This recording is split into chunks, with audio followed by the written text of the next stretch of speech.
I'm the last thing on this planet as far as being a racist. They sold millions of records and filled stadiums around the world. But behind the music, some of the biggest names in rock history were hiding something dark. One had an FBI file with 2,400 pages. Another spent over $1 million on cocaine in just 5 years. And one musician's final show ended with him defecating on stage before dying the next morning. These weren't just wild rock stars. They were dangerous. Today, we're uncovering the musicians you wouldn't want to meet in real life and the shocking reasons why. Phil Spector. Phil Spector was not just a strange studio genius who liked to control every sound. People around him were honestly scared. Not in a dramatic way. In a quiet, tense way where everyone watched his hands and listened to his tone. That fear followed him everywhere. And one night in February 2003, it turned deadly. On the 3rd of February 2003, Spector picked up 40-year-old actress Lana Clarkson after her shift at the House of Blues. They drove to his mansion in Alhambra, a place he called Pyrenees Castle. It was late, a few hours passed. Then police arrived and found Clarkson slumped in a chair. She had been shot in the mouth. A revolver lay by her feet. Spector's driver later told police that Spector walked outside holding a gun and said he thought he had killed somebody. Spector would later claim that Clarkson kissed the gun and that it was an accidental suicide. Prosecutors did not believe him. He was charged with second-degree murder in November 2003. After a mistrial in 2007, a jury finally convicted him on April 13, 2009. He was sentenced to 19 years to life. For those who knew him, the violence was not shocking. It felt familiar. Back in 1973, while producing John Lennon, Spector fired a pistol in the control room just inches from Lennon's ear. Then he chased him down studio hallways, screaming threats. Years later, members of the Ramones said Spector waved guns during their sessions and threatened to shoot bassist D.D. Ramone. Leonard Cohen described their 1977 sessions as armed. Spector carried guns. He talked with guns. He ruled rooms with guns. At home, it was worse. His wife, Ronnie Spector, later said he turned their mansion into a prison. Barbed wire surrounded the property. Guard dogs patrolled it. He hid her shoes so she could not escape. In the basement, he installed a gold coffin with a glass lid. He told her that if she ever left him, her body would be displayed inside it. The threat was not shouted. It was calmly explained. That made it more terrifying. Rick James. Rick James looked unstoppable on stage, but off stage, he was falling apart. Cocaine and crack took over everything. In later interviews, he admitted spending around $7,000 a week on cocaine for about 5 years. That adds up to more than $1.8 million burned through addiction. By 1991, court records showed he could spend up to $1,000 a day on cocaine, often locked alone in his bedroom, doing almost nothing else. In July 1991, Rick James and his girlfriend Tanya Hijazi invited 24-year-old Frances Alley to stay at his Hollywood Hills home. What followed was brutal. Alley told police that James tied her to a chair, aimed a gun at her, and threatened to kill her if she tried to leave. Over several days, prosecutors said James and Hijazi burned her legs and stomach more than 20 times with a heated crack pipe. They forced her to smoke crack. They forced her into sex acts while he watched. When she finally reached a hospital, staff documented 3 burn scars on her legs. One was about 10 inches long. James and Hijazi were arrested on August 2, 1991. The charges were severe: torture, kidnapping, aggravated mayhem, false imprisonment, furnishing cocaine. At one point, the case carried the possibility of life in prison. Even while free on bail, James kept spiraling. In November 1992, during a meeting at a West Hollywood hotel, he attacked music executive Mary Sauger. She testified that he and Hijazi slapped and beat her, and held her in a room for nearly 20 hours. At one point, she was knocked unconscious.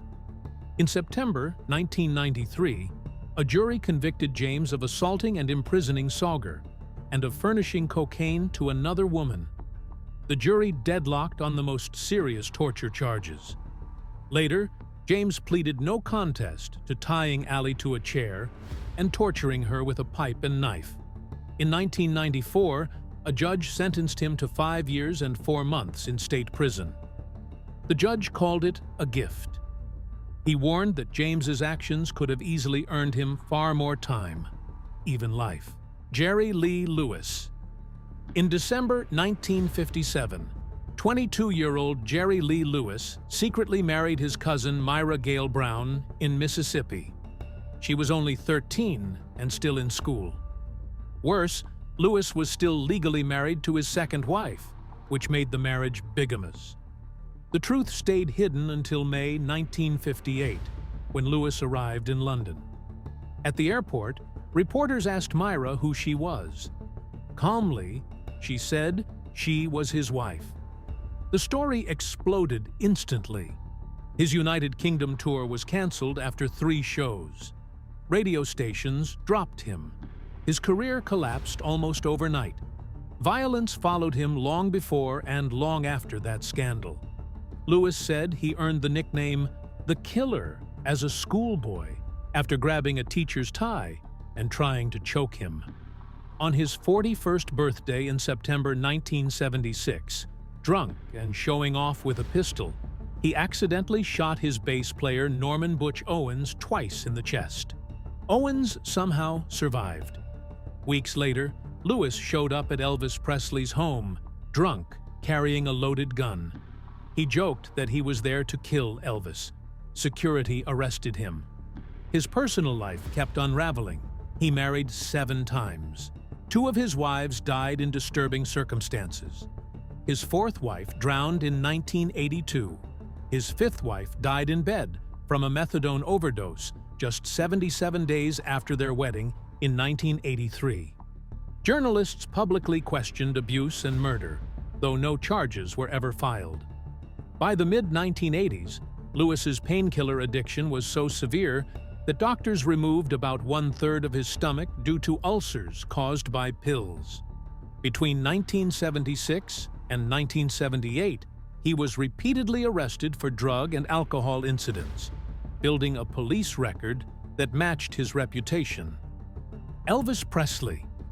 When you line up the ages, the dates, and the power involved, the story around Elvis Presley and Priscilla Beaulieu becomes hard to look away from. What once got brushed aside as a love story now feels very different to modern eyes, and many biographers and journalists describe it as something much darker, not just unusual, but deeply unsettling. It began in 1959 in West Germany. Elvis was 24, already world famous, already surrounded by people who said yes to him. Priscilla was 14, a 9th grader who still lived at home. They met at a small house party near his army base. When she told him her age, he reportedly laughed and said she was just a baby. Yet, he kept inviting her back. By their 3rd meeting, Priscilla later said they shared her first real kiss. A romantic bond had started while she was still a child, and it did not fade when distance came between them. When Elvis returned to the United States in March 1960, he did not let her drift away. He called constantly. He wrote letters. He kept her emotionally close while she stayed in Germany, growing up with his voice in her ear. Years passed like this. Finally, in 1963, her parents agreed to send her to Memphis. She was 17. She finished high school there while living under his roof at Graceland, spending her days in class and her nights inside his world. By the time they married in Las Vegas on May 1, 1967, she was 21 and he was 32. The gap was no longer illegal, but the imbalance had been set years earlier. Some of the darkest claims came later. In her book Child Bride, Suzanne Feenstad alleged that Elvis had an associate photograph Priscilla in explicit poses while she was still in Germany, and that Priscilla later paid around $15,000 to get those images back. Feenstad and other writers also pointed to claims that Elvis later pursued another 14-year-old girl named Rika Smith, suggesting this was not an isolated situation. Priscilla herself has always insisted they did not have sex while she was underage, and she strongly rejects the word grooming. Still, when people look at the full picture now, the power difference feels impossible to ignore. Steven Tyler, in 1973, at an Aerosmith concert in Portland, Oregon, a 16-year-old girl named Julia Misley says she met Steven Tyler, who was about 25 at the time. According to her lawsuit, he took her back to his hotel that very night. She says they talked about her age, then began a sexual relationship that went on for roughly 3 years. By 1974, she alleges Tyler convinced her mother to sign over guardianship so he could legally take her across state lines. Tyler later bragged about this in his own memoir, writing that her parents signed papers so he would not get arrested if he took her out of state, calling her barely old enough to drive and sexy as hell. Misley also claims Tyler supplied her with drugs and alcohol and pressured her into an abortion around 1975 after she became pregnant. She says he told her that tour life and a recent apartment fire meant the baby would not be healthy. In late 2022, she sued Tyler for sexual assault, sexual battery, and intentional infliction of emotional distress. Tyler has denied the allegations and has fought parts of the case in court. The legal process continues, but the story itself echoes something familiar. David Bowie. In the early 1970s, Bowie allegedly began a sexual relationship with Laurie Maddox, a well-known baby groupie. Maddox has said she was about 15 at the time, and that she first met Bowie when she was only 14 during his Spiders from Mars era. She described a nightlife scene in Los Angeles that openly welcomed underage girls. According to her account, Bowie's bodyguard invited her to his hotel, where she was asked to bathe him, and later that night, she says she lost her virginity to him. She also said the night included her first threesome with Bowie and her 15-year-old friend Sable Starr. Maddox still describes the encounter as consensual, but under California law, then and now, the age of consent is 18. Legally, sex with a 15-year-old would be statutory rape, no matter how it was remembered. Years later, Bowie's name surfaced again in a very different accusation. In 1987, a 30-year-old woman named Wanda Nichols accused him of raping her after his October 8th concert at Reunion Arena in Dallas. She said he attacked her in his hotel room and that she feared she had been exposed to HIV. A Dallas grand jury heard about 2 hours of her testimony but chose not to indict, so the case never went to trial. Bowie, who was 40 at the time, dismissed the allegation as ridiculous and claimed the encounter was consensual. Chuck Berry. By December 1959, Chuck Berry was at the top of the world. His songs were everywhere. His name meant freedom and rhythm and the future of rock music. Then everything shifted. That month, he was arrested under the Mann Act after bringing a 14-year-old Apache waitress named Janice Escalante across state lines to work at his St. Louis club. She later testified that during a multi-state trip, Berry had sex with her. She went further and said he raped her 14 times. History often softens this into a technical transportation case, but what she described was child sexual abuse. In March 1960, after a 2-week trial, Berry was convicted. He was fined $5,000 and sentenced to 5 years in prison. The case did not end there. An appeal pointed to racist remarks made by the trial judge. which forced a second trial in 1961. Barry was convicted again. This time, the sentence was reduced to 3 years. In the end, he served about 18 months, from February 1962 to October 1963. Even then, the story faded into footnotes, while the music stayed loud. Decades later, in late 1989, another truth surfaced. A cook at Barry's Southern Air restaurant found a hidden camera inside the women's bathroom. Within months, around 59 to 60 women came forward, saying Barry had secretly filmed them while they were on the toilet or changing clothes. Barry admitted the tapes existed. He claimed they were meant to catch a suspected thief. The women did not believe that. In 1994, the civil cases were quietly settled for roughly $1.2 to $1.3 million, plus legal fees. Again, the noise faded. The records stayed. Around the same time, in June 1990, police raided his Barry Park estate. They found marijuana, cash, guns, and videotapes that showed nude minors. Prosecutors filed 3 child abuse counts, accusing Barry of filming youths under 17 for sexual gratification, along with felony drug charges. A judge later dropped the child abuse charges, saying the tapes did not show sex acts and that intent would be hard to prove. Barry pleaded guilty to misdemeanor marijuana possession. He received a suspended 6-month sentence and 2 years of unsupervised probation. The pattern was familiar by then: serious harm, technical limits, quiet endings. Miles Davis. In 1958, Miles pressured Broadway dancer Frances Taylor to quit the original run of West Side Story. He told her a woman should be with her man. This was said to someone whose career had already taken her to the Paris Opera Ballet. They married on December 21, 1959, in Toledo, Ohio. As the years passed, and as his cocaine and alcohol use increased, the violence began to surface. Behind album covers that showed them as a stylish couple, he became increasingly brutal at home. In 1965, they posed together for the cover of his album ESP. Not long after, Frances fled to singer Nancy Wilson's home in California. She later said she left running for her life, more than once. She filed for divorce in 1966. It was finalized in 1968. Years later, in his 1990 autobiography, Miles wrote about the abuse in a calm, almost detached way. He admitted that every time he hit her, he felt bad. He blamed it on being temperamental and jealous, as if violence were just a mood. In another passage, he recalled going back to the basement and slapping Frances again, so she would never do that again.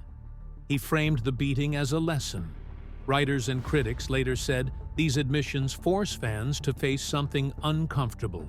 The man who reshaped modern jazz also terrorized the woman whose image helped sell his records. Ike Turner. Meeting.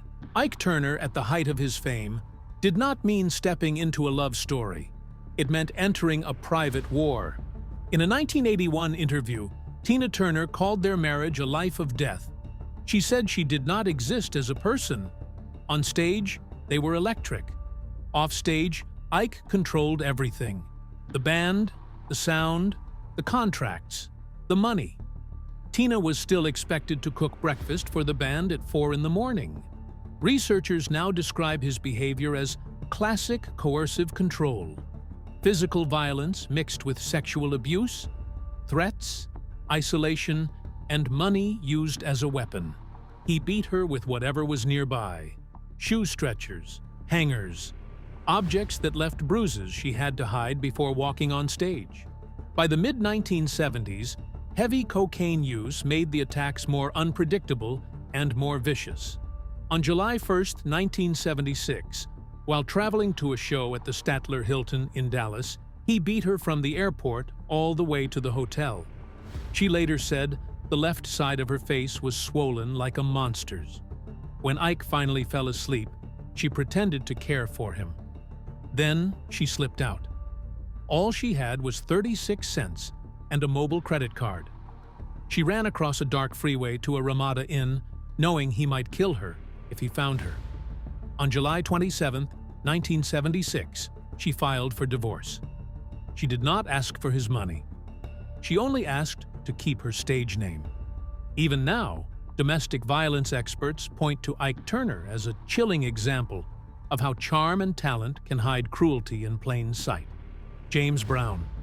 The power on stage was real, but behind it, there was a shadow that followed some of the most famous men in music everywhere they went. With James Brown, the energy that shook arenas did not stop when the lights went off. At home, that same intensity often turned violent. On April 3, 1988, his third wife, Adrienne, called police from their home near Aiken, South Carolina. She said Brown had beaten her during a fight. Officers said she told them he attacked her with a metal pipe or a mop handle. In another incident that same month, reports say Brown fired several rifle shots into the Lincoln Town car she was driving. Bullets hit the car while she tried to get away. She ended up in the hospital with bruises on her back and foot. Later, she dropped the charges, even as the chaos around Brown grew worse. That same year, he led police on a two-state car chase from Georgia into South Carolina. His tires were shot out. He was arrested and later sentenced to 6.5 years in prison, serving about 3. The pattern did not end there. In 1995, Adrienne again accused him of hitting her. Once more, the case disappeared when she refused to testify. Years passed, but the behavior stayed close. In January 2004, Brown was 70 years old when police arrested him at his Beach Island, South Carolina home. This time it was his wife and backup singer, Tommy Ray Brown, 34 years old at the time. Police said he shoved her to the bedroom floor. Doctors documented scratches, bruises on her arm, and a hip injury. He avoided jail by giving up bond after a no-contest plea.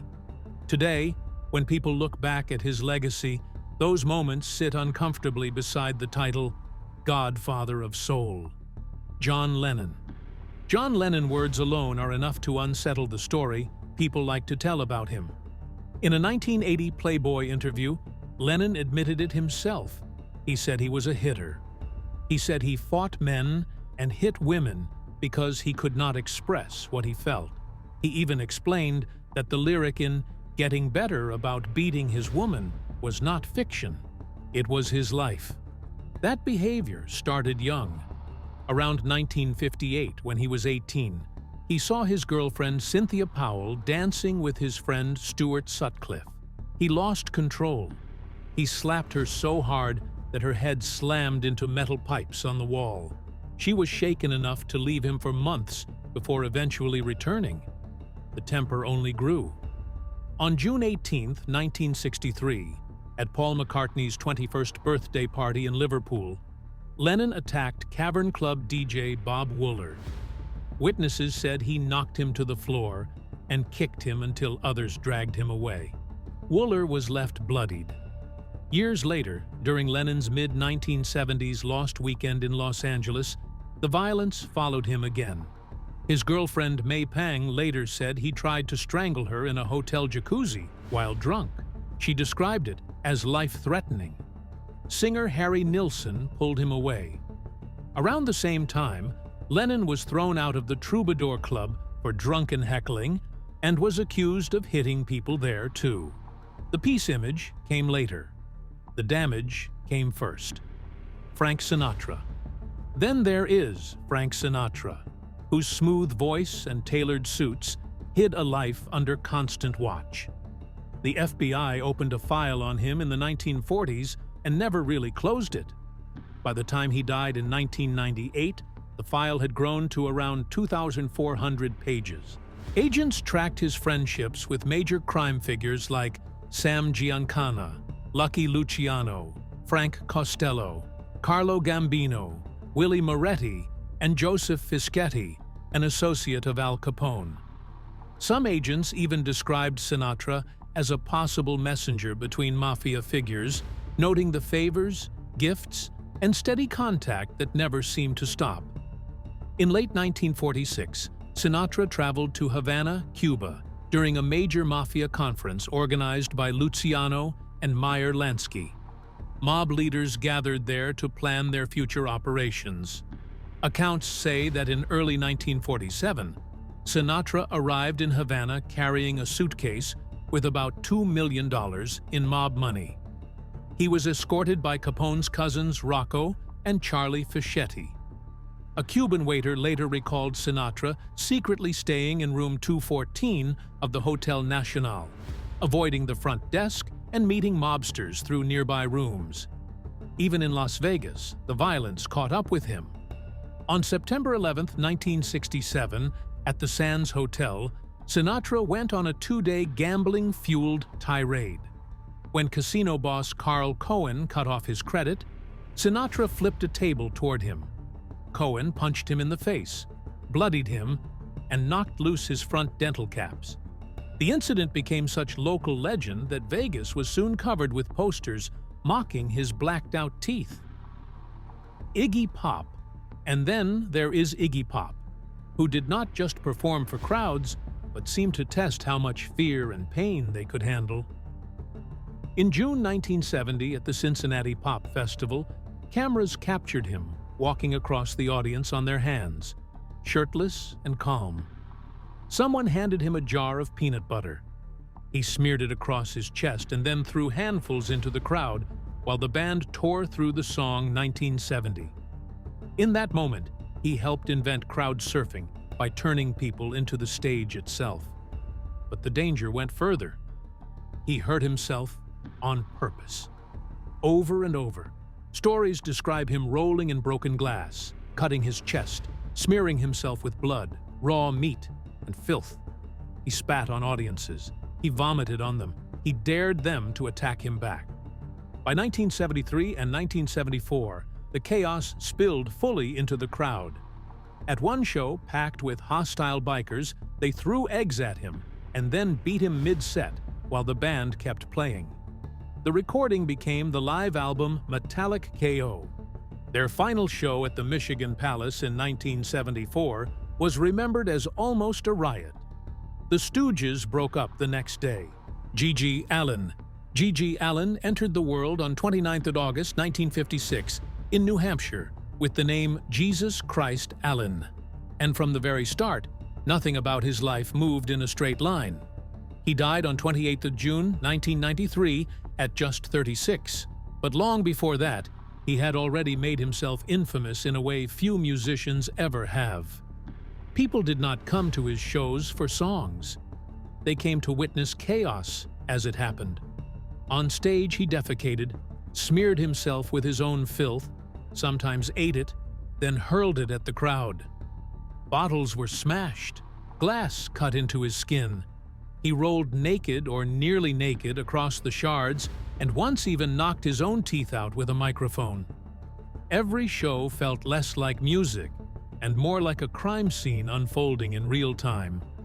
By 1993, he was bragging on television about things that shocked even people used to shock. He claimed he could sleep with underage girls and boys, even animals, and said he raped men and women during his shows.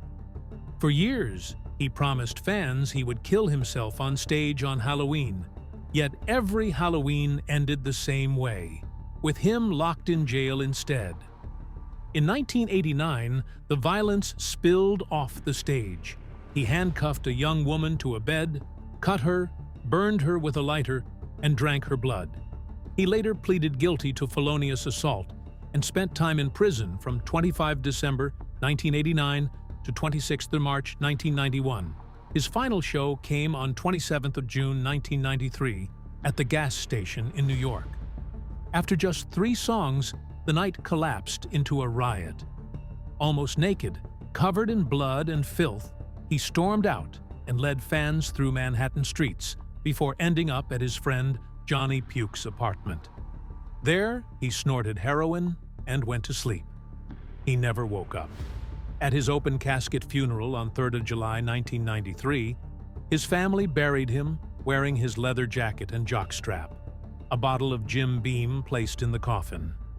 Fans drank around his body, posed for photos, and even put drugs into his mouth. Even in death, the spectacle never stopped. Brian Jones. Brian Jones lived a very different life, yet darkness followed him just as closely. With his soft features and angelic 1960s image, he looked like the last person you would fear. But behind that face was a man fueled by jealousy, violence, and drugs. By the age of 22, he had already fathered at least 5 children with different women. One of them was with a 14-year-old girl he impregnated in 1958. Another was with a married woman from Guildford. Responsibility rarely followed. Those close to him later said he could be charming one moment and cruel the next, pushing every relationship far past its breaking point. His most notorious relationship began in 1966 with Anita Pallenberg. The violence escalated fast. During one fight, he hit her so hard he broke his own hand on her face. In March 1967, while traveling through Morocco with Pallenberg and Keith Richards, his behavior turned so aggressive that Anita fled the country with Richards after a brutal beating. Jones was left behind in a hospital, and whatever trust remained within the band collapsed with her departure. At the same time, his drug use spiraled out of control. On 10th May 1967, police raided his London flat and found marijuana, cocaine, and methamphetamine. Less than a year later, on 21st May 1968, he was arrested again for cannabis while already on probation. He avoided jail only by paying $50 plus $105 in court costs. Those convictions later helped block his ability to work in the United States. By 1969, his bandmates said he was so intoxicated that when he tried to play harmonica, his mouth would start bleeding. On the night of 2nd to 3rd July 1969, at age 27, he was found at the bottom of his swimming pool at Cochford Farm. The coroner ruled it death by misadventure, noting his heart and liver were badly enlarged from years of abuse. For decades, rumors claimed he was murdered over money, but a 2010 police review found no evidence to overturn the original verdict. Keith Richards. Keith Richards survived similar chaos, though barely. Today, he looks like a friendly rock grandfather, but in the late 1960s and 1970s, he was surrounded by danger. Being near him meant raids, weapons on tables, and drugs everywhere. In February 1967, police raided his country house in West Sussex during the Redlands bust and found LSD, heroin, and marijuana. He later said he was so high on acid that he thought the officers were little dwarves in shiny helmets. Another raid at his London apartment uncovered cannabis resin, Chinese heroin, Mandrax tablets, syringes, burnt spoons, pipes, a loaded handgun, a rifle, and 110 rounds of ammunition. By the mid-1970s, he had been busted around 5 times and was sinking deeper into heroin while still touring the world. The most serious moment came on 27th of February 1977 in Toronto. Canadian Mounties raided his room at the Harbour Castle Hilton and found around 22 t-tindidriti, 22 grams of heroin, about 5 grams of cocaine, and drug equipment. He was charged with possession of heroin for the purpose of trafficking, a crime that carried a possible sentence of 7 years to life in prison. His passport was seized, trapping him in Canada. Only on 1st April 1977 was he allowed into the United States on a medical visa for addiction treatment. The case dragged on for more than a year.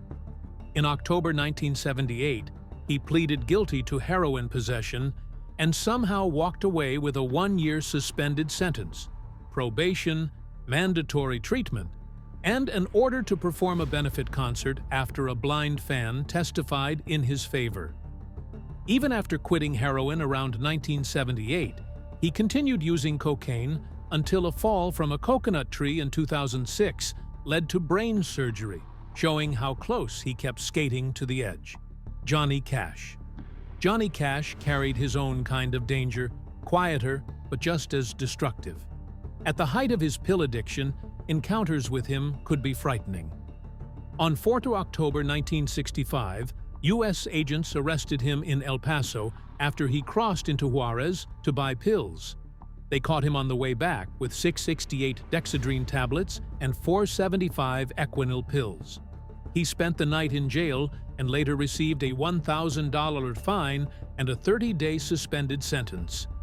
Despite his later image as a prison reform icon, this was the most serious time he ever spent behind bars. 2 years later, on 2nd November 1967, he crashed his Cadillac near Lafayette, Georgia, while carrying another bag of pills. Disoriented, he banged on strangers' doors before being arrested and held overnight. Reports from the time say he tried to bribe a deputy with $100 bills. The deputy refused. The next morning, Sheriff Ralph Jones confronted him and handed back the pills. Cash later said that moment forced him to see how far he had fallen. The damage extended beyond himself. In 1965, a defective exhaust on his camper sparked a wildfire that burned 508 acres of Los Padres National Forest and nearly wiped out local California condors. He was ordered to pay $82,000 in damages. Federal records later showed a 1967 lawsuit seeking $125,127.52 over the same fire.